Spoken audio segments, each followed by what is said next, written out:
안녕하세요. 인생에도 딩동댕이 있다. 딩동쌤입니다. 어쩌면 역사는 진실과 거짓의 문제는 아닐지도 모릅니다. 엄밀하게 타임머신을 타고 과거로 가보지 않는 이상 역사의 진실은 알 수 없는 게 아닐까요? 남아있는 기록들과 증언들을 얼마만큼 믿을 수 있을까요? 또 그것들 사이의 공백들은 어떻게 해야 할까요? 결국 현재의 우리들이 그 공백을 메우고 스토리를 짜야 하는 거 아닐까요? 팩트의 조각들은 주어져 있지만 문제는 그것을 가지고 인과관계를 어떻게 짜느냐입니다. 오늘은 역사에 대한 저의 짧은 생각을 말씀드려 보려고 합니다. 어떤 사람이 거지에게 겉옷을 벗어주었다고 해봅시다. 거지에게 옷을 벗어준 사실 자체는 부정할 수 없지만 그 행위를 평가할 때는 조심해야 합니다. 그 사람이 어떤 마음으로 그러한 행동을 했는지 우리는 알 수 없기 때문입니다. 추워 보여서 안쓰러워 보여서 선뜻 내어준 것이라면 선한 행위라고 평가드릴 수 있겠지만 집에 옷이 너무 많아 처치곤란이었는데 마침 거지가 보여서 그에게 버린 것이라면요? 사실 제3자인 우리는 알 수 없습니다. 여러가지 정보들을 가지고 추론해 볼 수 있을 뿐이죠. 평소 그 사람이 다른 곳에도 많이 기부를 하는 사람이라는 것을 근거로 한다면 그 행위는 아마 자선의 행위가 되겠죠.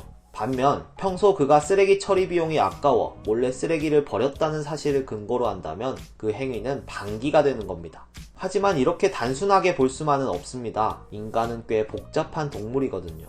평소 기부를 많이 하는 사람이지만 그날따라 쓰레기 처리 비용이 아까워 마침 보이던 거지에게 버렸을 수도 있고, 평소 짠돌이로 주변 사람들에게 인색했지만 이를 반성하고 착한 마음으로 선행을 베풀었을지도 모르죠. 그럼 무엇이 진실인 걸까요? 또 그것을 어떻게 알 수 있을까요?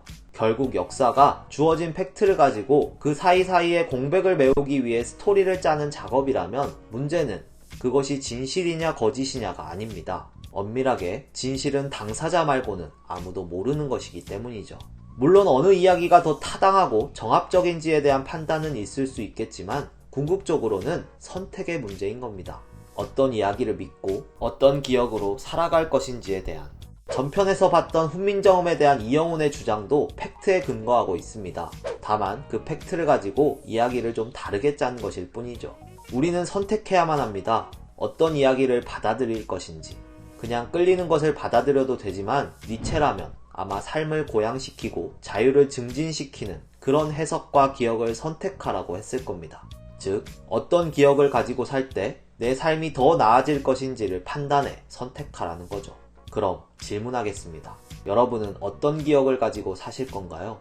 일본이 식민 지배를 했고 철도를 깔아줬다는 두 가지 사실을 가지고 어떤 사람은 일본이 조선의 경제발전, 근대화를 위해 철도를 깔아준 것이라고 이야기하고, 어떤 사람은 더 많이 그리고 더 빨리 수탈하기 위해 철도를 깔아준 것이라고 이야기합니다. 또한 독재를 했고 경제개발을 했다는 두 가지 사실을 가지고 어떤 사람은 경제를 발전시키기 위해 불가피하게 독재를 했다고 스토리를 짜고, 어떤 사람은 독재를 정당화하고 장기 집권의 명분을 얻기 위해 경제개발을 했다고 스토리를 짭니다.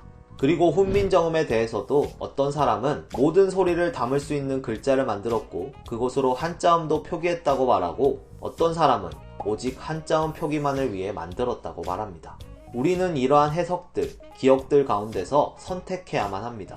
어떤 기억을 가지고 살아갈 것인지, 그리고 어떤 기억을 우리 자손들에게 물려줄 것인지 말입니다. 어느 닭장 주인의 이야기로 영상을 마무리하겠습니다. 닭장 주인은 어느 기사에서 닭들에게 클래식을 틀어주고 좀 더 따뜻하게 해주면 닭들이 알을 더 많이 낳는다는 것을 알게 되었습니다. 그래서 더 튼튼하고 따뜻하게 닭장을 문명화, 근대화 시켜줬습니다. 그리고선 닭들에게 다 너희를 위한 거라면서 따스한 눈빛을 보냅니다. 여러분이 닭이라면 그 말을 믿으시겠어요? 저라면 안 믿을 것 같아요. 누가 봐도 우리들의 알을 더 신속하게 그리고 더 많이 뽑아내려는 술수니까 말이죠. 네, 오늘은 역사에 대한 저의 주관적인 생각을 말씀드려 봤는데요. 여러분은 어떻게 생각하시나요? 댓글로 남겨주세요. 그럼 여기까지 딩동댕 딩동쌤이었습니다. 바이.